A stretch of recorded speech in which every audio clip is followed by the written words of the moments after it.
बाहर वाले को, दृष्ट साधन से मिलने वाले को, तो क्या मतलब जितनी भी वस्तुएं हैं उनको सबको उठा के बाहर फेंक दें? क्योंकि वो परिणाम ताप से दुख देने ही वाली है ना। तो क्या करें, कमरे में से निकाल के सब बाहर फेंक दें क्या सब कोई? तो भी दुख मिलेगा। तो क्या कैसे उनका प्रयोग करें? विवेक पूर्वक, ज्ञान पूर्वक उनका प्रयोग करें, अनासक्त रहते हुए, उसका मतलब असंग रहते हुए उनका प्रयोग करें। छूटना वास्तव में बाहर से नहीं होता है, मन से होता है। नहीं तो फिर आप तो घर बार सब छोड़ के आ गए, माता पिता भाई बहन छोड़ के आ गए, तो त्याग पूरा। तो यहाँ अभी तो हो जाना चाहिए था, अभी तक तो समाधि की प्राप्ति, साक्षात्कार, आत्म साक्षात्कार, परमात्म साक्षात्कार हो ही जाना चाहिए था, क्योंकि सब तो छोड़ के आ गए थे। हुआ क्यों नहीं? चेहरे बदले हैं, अंदर से तो जुड़ा ही हुआ है ना, अभी आसक्ति तो है ही ना चित्त में। तो जो वहां जो भाई बहन थे और यहाँ जो भाई बहन हैं उनके चेहरे बदल गए, वहां जो माता पिता थे और यहाँ के जो अभिभावक हैं उनकी शक्लें बदल गई बस। बाकी तो ऐसा ही संसार है अभी भी। तो ये आसक्ति या अनासक्ति किससे जुड़ी हुई है? मन से जुड़ी हुई है, बाहर की वस्तुओं से कम जुड़ी हुई है, बाहर की वस्तुओं से भी जुड़ी हुई है, ऐसा नहीं है। वो आलंबन है उनके, लेकिन उसकी जड़ें कहाँ हैं? अंदर है, मन में है जड़ें। तो बाहर से तो फिर वो कटिंग करते हैं, हम पेड़ों की कर देते हैं ना, पत्ते काट देते हैं, कटिंग करते हैं, फिर नए आ जाते हैं। उस वाले को तो काट दिया, वो तो गए, तो नए आ जाएंगे कोंपले फिर। तो जड़ को ढूंढना पड़ेगा, जिसके कारण ये खिल रहे हैं फूल, ये पत्ते नए नए आ रहे हैं, उस जड़ को देखना पड़ेगा। वो तो राग द्वेष ही है, वो तो चित्त की आसक्ति ही है। ननु दृष्ट साधन जन्य, और उसके लिए क्या करना पड़ेगा? जड़ को काटने के लिए अत्यंत पुरुषार्थ, जो इनका मुख्य प्रतिपाद्य विषय है, वो ही अत्यंत पुरुषार्थ है। ननु दृष्ट साधन जन्य सर्वस्मिन्नेव दुख प्रतिकारे दुख संभेद नियमो अप्रयोजक। कह रहे हैं सभी प्रकार के जो दुखों का प्रतिकार है, जो कि दृष्ट साधन जन्य, दृष्ट साधनों से उत्पन्न होने वाला, धन आदि से दुख का जो नाश होता है वो सब, ननु दृष्ट साधन जन्य सर्वस्मिन्नेव दुख प्रतिकारे, सभी दुख के प्रतिकारों में, दुख का नाश करने वाले सभी उपायों में दुख संभेद नियमों अप्रयोजक। दुख संभेद नियम प्रयोजक नहीं है। दुख संभेद नियम माने धन आया और दुख का भेदन कर दिया, तो ये क्या हो गया?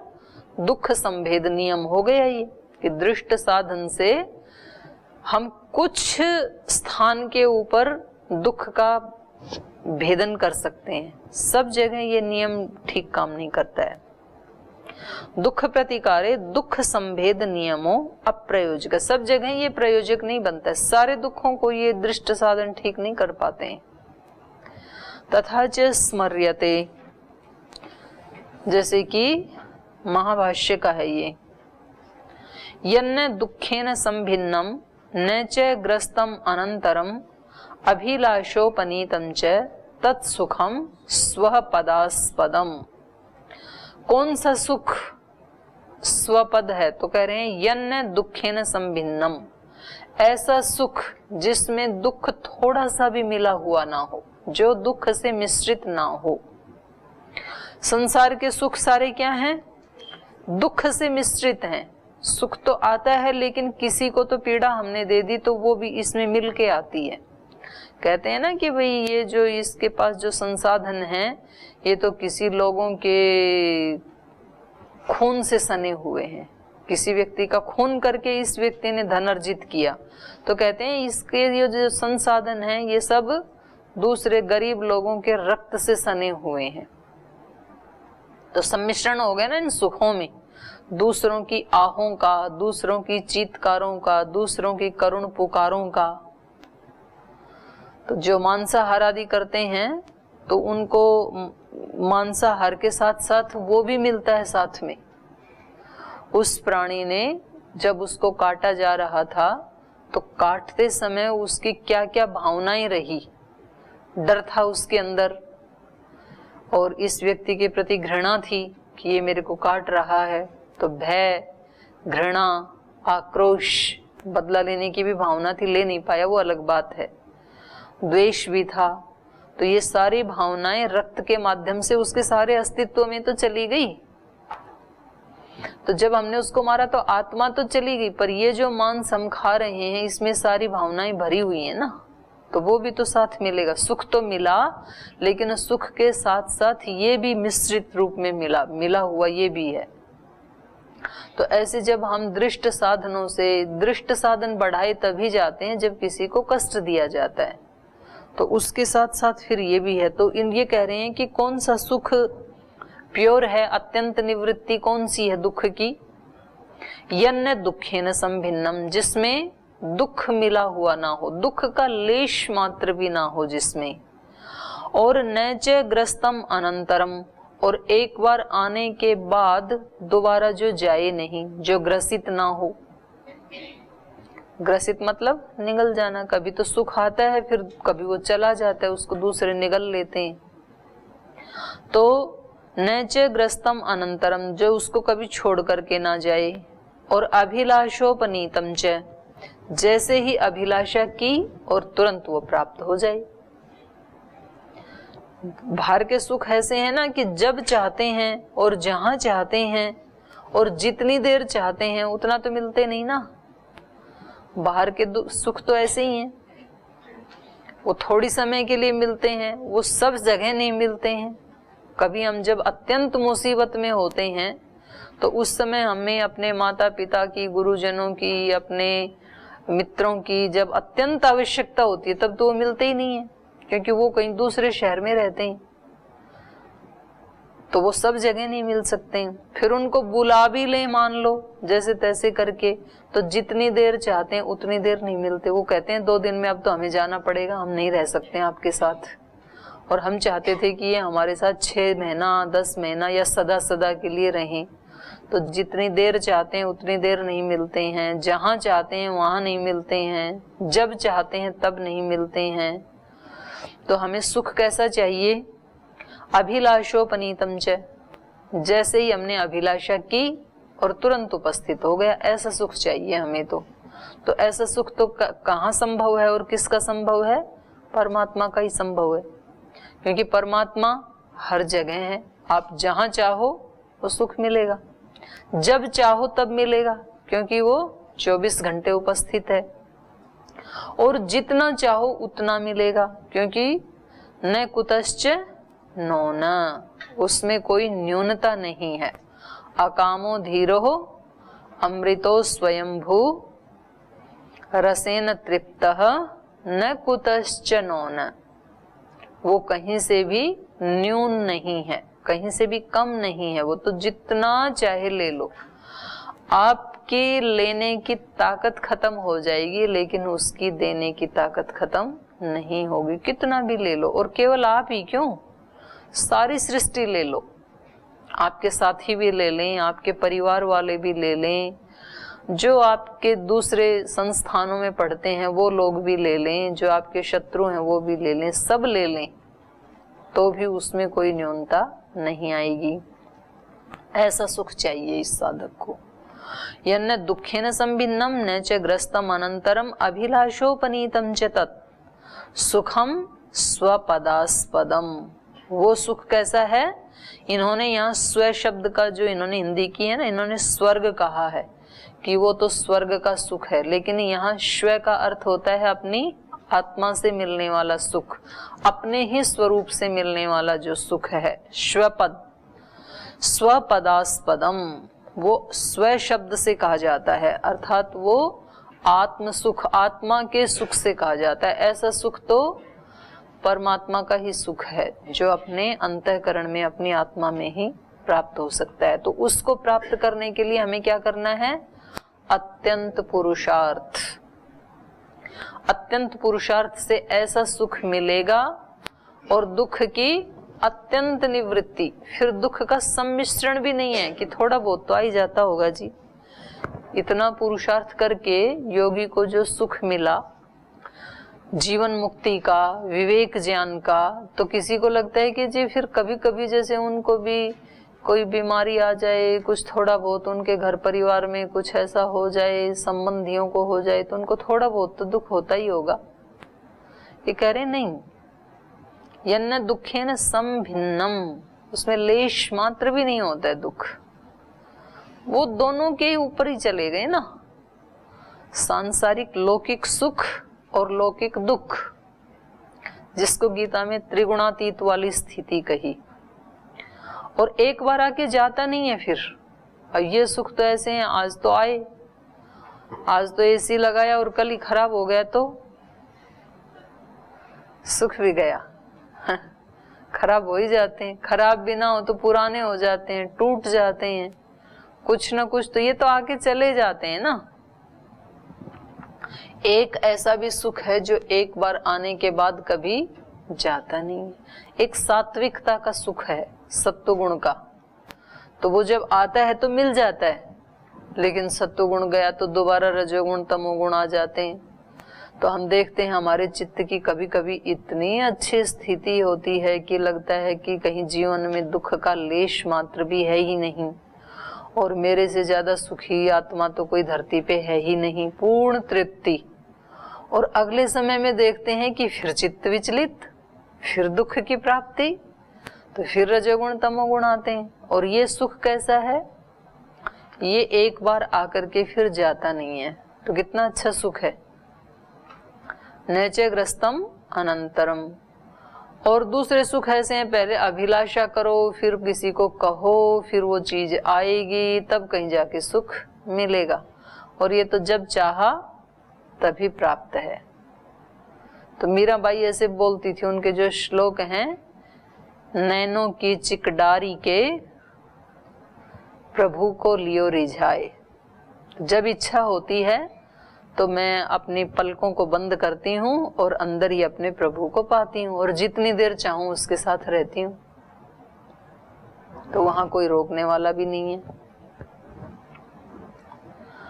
और एक हेतु दे रहे हैं, अत्यंत पुरुषार्थ क्यों करना चाहिए। दृष्ट साधनों के लिए ही पुरुषार्थ ना करके जो अत्यंत निवृत्ति है, जो मोक्ष की प्राप्ति है, उसके लिए ही क्यों पुरुषार्थ करना चाहिए। तो अगले सूत्र में कह रहे हैं, सूत्र बोल लीजिए, उत्कर्षादपि मोक्षस्य सर्वोत्कर्ष श्रुतेः। कह रहे उत्कर्ष की दृष्टि से भी यदि देखें, व्यक्ति संसार में कौन सी वस्तु को पसंद करता है, जो सबसे श्रेष्ठ हो। कोई भी, जैसे आप सब्जी भी खरीदते हैं, सब्जी वाले के पास जाते हैं तो वहां से कौन सी वाली उठाते हैं, उनमें जो आपको सबसे अच्छी लगे तो उसको आप छोड़ते जाते हैं और अच्छी अच्छी उठाते हैं। तो व्यक्ति हमेशा फिर आपके बाद जो आएगा ना, वो भी उसमें से अच्छी अच्छी उठाएगा, फिर तीसरा आएगा वो भी यही काम करेगा। अब उसको ये नहीं पता कि मेरे पहले से तो 5 लोग इसको बोगस करके छोड़ चुके हैं। उसके पास जो उपलब्ध है वो अपनी बुद्धिमत्ता किसमें दिखाता है, मैं अच्छी छांट के लाया, सबसे अच्छी मैं ही लेके आया। उसको ये नहीं पता कि ये तो 5 लोग रिजेक्ट कर चुके मेरे से पहले, छूटा हुआ है ये, ऐसा उसको नहीं पता है। तो हम हमेशा श्रेष्ठ का ही चयन करते हैं, ये मनुष्य का स्वभाव है। उत्कर्षादपि, उत्कर्ष की दृष्टि से देखें तो भी मोक्षस्य सर्वोत्कर्ष श्रुतेः, मोक्ष को ही सर्वोत्कृष्ट माना गया है, ऐसे श्रुतियों के वाक्य हैं, ऐसा सुना जाता है।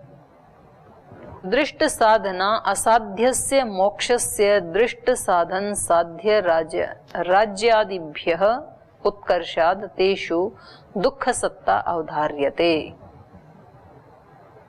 दृष्ट साधना असाध्यस्य, लौकिक उपायों से जो असाध्य है ऐसा मोक्ष का सुख।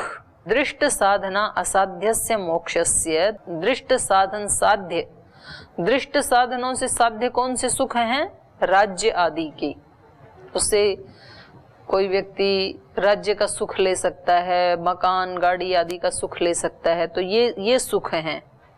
राज्य आदिभ्य उत्कर्षात्, इनके उत्कर्ष से, तेषु उनमें दुख सत्ता अवधार्यते, उनमें तो दुख की सत्ता दिखाई देती है। वो सुख भी बड़े हैं राज्य आदि के, सत्ता आदि के, लेकिन उनमें दुख की सत्ता का अवधारण होता है।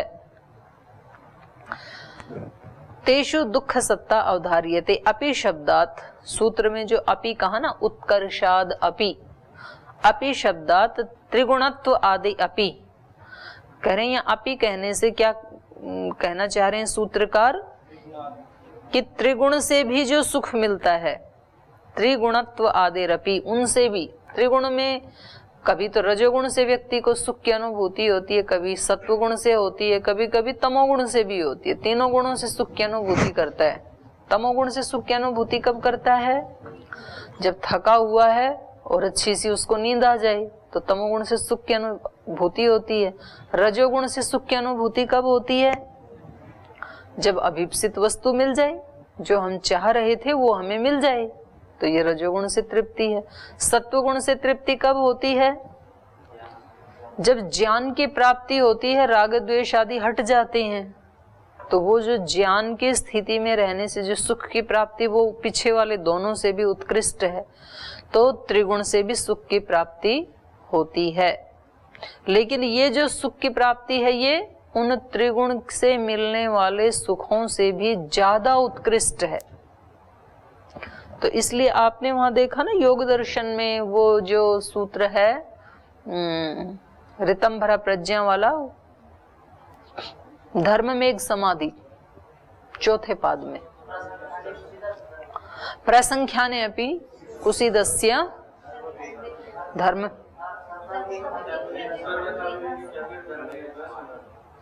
तो सर्वथा विवेक ख्याति है उस समय। उसको 1-2 घंटे के लिए विवेक ख्याति नहीं है कि जी जब मैं ध्यान में बैठता हूं तब तो विवेक की प्राप्ति है, बाकी भूल, ऐसा नहीं है।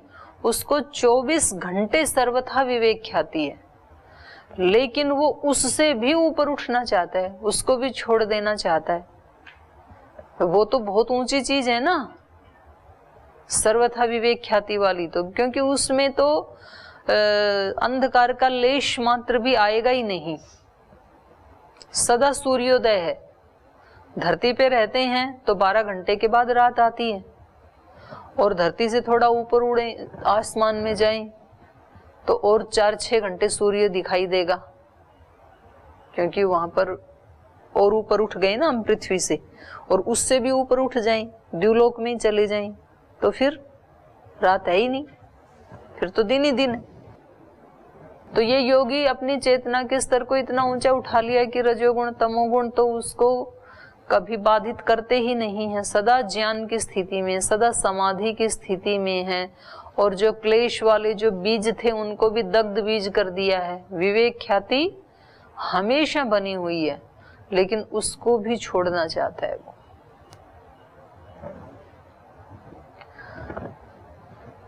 तो यहां भी वही बात कह रहे हैं, उत्कर्षाद अपि, उत्कर्ष की दृष्टि से भी। तो अपि का मतलब है यहाँ पर त्रिगुणत्व आदि अपि, त्रिगुण से मिलने वाले सुख को भी। मोक्षस्य उत्कर्षे प्रमाणम, मोक्ष का जो उत्कर्ष है उसमें प्रमाण माना है। सर्वोत्कर्ष श्रुते इति, क्योंकि जो मोक्ष का सुख है उसकी सर्वोत्कृष्टता सुनी जाती है। छांदोग्य उपनिषद में कहा, न हव सशरीरस्य सतः प्रिया प्रिययोः अपहति अस्ति। जब तक शरीर के साथ है ये आत्मा, तब तक प्रिय और अप्रिय से अत्यंत अपहति नहीं होती है। जब तक ये शरीर के साथ है तो थोड़ा बहुत तो कम से कम शरीर वाला जो थोड़ा बहुत इसको दुख जुड़ा ही हुआ है ना, करना पड़ रहा है ना शरीर का। अब इसको आवश्यकता नहीं है शरीर की, न मन की न बुद्धि की, लेकिन तो भी चक्र भ्रमणवत धृत शरीर है, शरीर को धारण किया हुआ है। चक्र का काम तो पूरा हो गया। चक्र को घुमाया किस लिए था? घड़ा बनाने के लिए। घड़ा तो बन गया, फिर अभी भी चक्र घूम रहा है, तो अब इसके घूमने की जरूरत नहीं है ना, घड़ा तो बन गया। तो शरीर को किस लिए धारण किया था? मोक्ष को प्राप्त करने के लिए, और मुक्ति तो मिल गई, जीवन मुक्त हो गया ये, तो अब शरीर की कोई आवश्यकता नहीं है।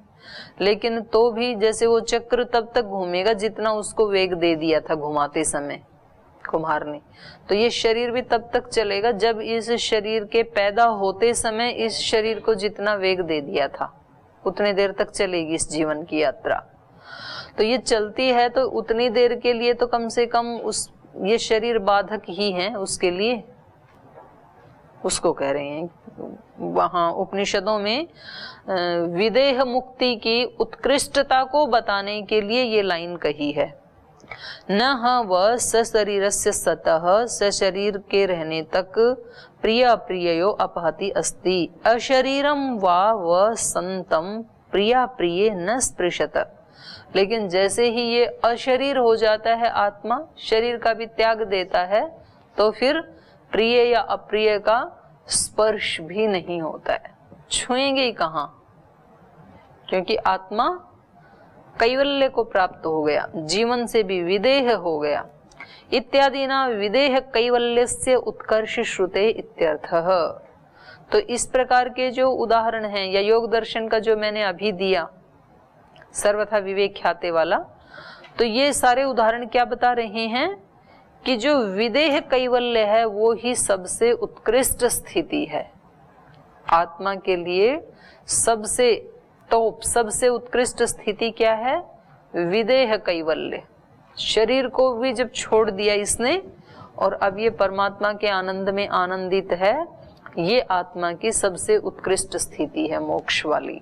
तो फिर उसके लिए पुरुषार्थ करना ही सार्थकता है पुरुषार्थ की, अत्यंत पुरुषार्थ। पुरुषार्थ तो अत्यंत है, लेकिन उपलब्धि भी तो अत्यंत ही है। मिलता भी तो क्या है? भूमा मिलता है ना। फिर तो उसको यदि देखें, परिणाम को यदि देखें, तो ये पुरुषार्थ वाली कीमत तो कुछ भी नहीं है, और पुरुषार्थ से कभी उसको पाया नहीं जाता है। ये भी एक अगली बात है। जैसे संसार की सारी चीजें पुरुषार्थ से पाई जा सकती हैं, ऐसे परमात्मा को पुरुषार्थ से नहीं पाया जा सकता है। पुरुषार्थ से अपने दोषों को मिटाया जा सकता है, परमात्मा तो परमात्मा की कृपा से ही मिलता है। तम एव एषः लभ्य, क्या है वो?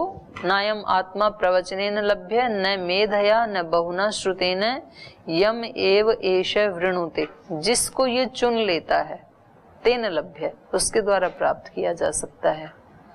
तो ये परमात्मा तो अपनी अहेतु की कृपा से ही उपलब्ध होते हैं, लेकिन वो अहेतु की कृपा करते किसके ऊपर हैं? ऐसे थोड़ी राह चलते किसी के भी ऊपर कर देंगे, जिसको वो पात्र समझते हैं कृपा का। कृपा किसके ऊपर की जाती है? कृपा पात्र पे।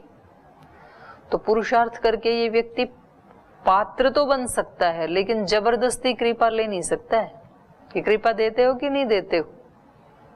अब मैंने सब हटा दिया है, तो फिर ये जो मांगना है यही अपने आप में बैरिकेड है। ये जो अहंकार है कि मैंने इतने मंत्रों का जाप कर दिया, ऐसे झगड़ा करते हैं भगवान के साथ लोग। 1.25 करोड़ मंत्रों का जाप कर दिया, इतना यज्ञ कर दिया, और अभी भी मेरा काम नहीं बन रहा है, तो ये तो अन्याय है। तो ऐसा कहकर के वो भगवान को जब धमकाता है भगवान को कष्ट होगा या इसको होगा? इसी को ही होगा, क्योंकि उसका ही अंतःकरण अशांत हो जाएगा, फिर शांति को छोड़ देगा। तो परमात्मा कभी भी ऐसे पुरुषार्थ से नहीं मिलेगा। और परमात्मा को प्राप्त करने के लिए हमें ये भी नहीं सोचना चाहिए कि जब हम बिल्कुल विशुद्ध हो जाएंगे ना, सारे दोषों का नाश कर लेंगे, तब हम भगवान जी को बुलाएंगे कि अब आ जाओ आप। तो ऐसा तो कभी होगा ही नहीं। तो इसलिए भक्ति का मार्ग है, वो क्या कहता है? वो कहता है तुम जैसे भी हो ना वैसे समर्पित हो जाओ। उसके समर्पण में चले गए तो बाकी की शुद्धि वो कर देता है। फिर तो अपने आप को क्या समझे हम? हम भगवान की शरणागति में उसके समर्पित हैं। तो ऐसा समझते ही फिर आधी समस्या खत्म, और फिर हमारे माध्यम से जो हो रहा है उसको वो कर रहा है। तो एक दिन की भी देरी करने की जरूरत नहीं, एक पल की भी देरी करने की जरूरत नहीं है। जैसे भी हैं वैसे ही समर्पित हो जाओ, आगे वो अपने आप ठीक कर लेगा। बच्चा कभी ये देखता है कि मैं जब स्नान कर लूंगा, सारी मिट्टी धूल हटा दूंगा, तब मैं माँ की गोद में जाऊंगा? ऐसे नहीं सोचता वो। उसको जब जाना होता है चला ही जाता है, वो कितना भी गंदा क्यों ना। आगे का काम माँ अपने आप करेगी, तो धूल भी हटाएगी, कपड़े बदलने हैं तो बदल भी देगी, नहलाना है तो नहला भी देगी। रहना उसके पास है। तो इतनी ज्यादा समझदारी भी ठीक नहीं है कि माँ की गोद में जा रही हैं तो ऐसी गंदे वाले फ्रॉक पहन के कैसे जाएं। तो साधक जैसा भी होता है वैसा ही वो कहता है मैं आपका हूं। और ये जो दोष आ गए, अब ये आपकी कृपा से, आपकी शक्ति से, मेरे माध्यम से दूर हों। नहीं तो कैसे आप प्रार्थना कर सकते हैं, धियो यो नः प्रचोदयात् भर्गो देवस्य धीमहि तत्सवितुर्वरेण्यम। ये कैसे बोल सकते हैं आप? उसका वर्ण कैसे कर सकते हैं जब तक आप इतने गंदे अंतःकरण वाले हैं? तो क्योंकि वो तो समर्पण को ही देखता है, उसी को ही सुनता है वो। तो कह रहे हैं कि ये जो श्रुतियां हैं ये सब भी ये बता रही हैं कि हमें अत्यंत पुरुषार्थ करना चाहिए, सामान्य पुरुषार्थ नहीं करना चाहिए। सामान्य पुरुषार्थ नहीं करना चाहिए मतलब काम कोम सब छोड़ देना चाहिए, ये नहीं कह रहे हैं। उन कार्यों को करते हुए ही उनकी क्वालिटी कैसी होनी चाहिए? वो साधना जैसी ही होनी चाहिए, भजन साधन जैसे ही सारे काम होने चाहिए। तो वो ही अत्यंत पुरुषार्थ है। उनको साधना बना लेना, उनको निष्काम भाव से करना, ये ही अत्यंत पुरुषार्थ है। अत्यंत पुरुषार्थ का अभिप्राय ये नहीं है कि कोई 150 किलो वेट उठाना है ऐसे वेट लिफ्टिंग की तरह से। ये ही अत्यंत पुरुषार्थ है कि हमारा हर पल, हमारी हर क्रिया, हमारा हर व्यवहार कैसा हो? दिव्यता से भरा हुआ हो। उसके लिए रोज कोशिश करना। आप कोशिश करोगे ना तब भी आपको अगले दिन लगेगा कि आज कल से भी ज्यादा आज का व्यवहार दिव्य है, कल से भी आज ज्यादा अच्छा है, ऐसा लगेगा आपको। ऐसे रोज करते जाना, वो ही अत्यंत पुरुषार्थ है। अत्यंत पुरुषार्थ मतलब क्या है? और अत्यंत पुरुषार्थ का ये अभिप्राय नहीं कि जो भी अपने कर्तव्य कर्म है उनको सबको छोड़ करके और गंगा के किनारे जाकर के बैठ गई। तो कितनी देर बैठोगे? तो एक दिन ले चलूं गंगा के किनारे आपको, तो एक दिन आपको वहां इसका अनुभव करवाएंगे। तो आगे फिर थोड़ा सा 2 पंक्तियां बच गई हैं, इनको पूरा कर दूं क्या? ननु मां भवतु दृष्ट साधनात् अत्यंत दुख निवृत्ति अदृष्ट साधनात् तु वैदिक कर्मण स्यात्। चलो दृष्ट साधन धन आदि से दुख की अत्यंत निवृत्ति ना होवे, लेकिन जो अदृष्ट साधन है अर्थात जो वैदिक कर्म कांड हैं, यज्ञ याग आदि हैं, उनके द्वारा तो दुख की निवृत्ति हो जाएगी। क्योंकि ऋग्वेद का मंत्र है अपाम सोमम अमृता अभूमा, मैंने सोमपान कर लिया है इसलिए अब हम अमर हो गए हैं। तो हम वो ही कर लेंगे, कर्म कांड कर लेंगे, यज्ञ याग आदि कर लेंगे। क्योंकि ये तो ज्यादा ही टफ जॉब है जो आपने बता दिया ना, अत्यंत पुरुषार्थ कि हर समय ध्यान रखना। तो बोले इससे अच्छा तो कर्म कांड कर लेंगे। तो उसके लिए ऋषि क्या कहते हैं ये फिर कल पढ़ेंगे। आज यही पाठ को विराम देते हैं।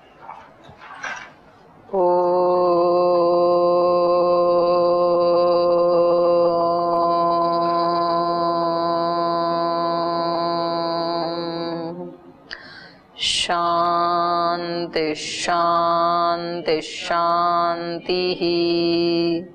श्री गुरुभ्यो नमः।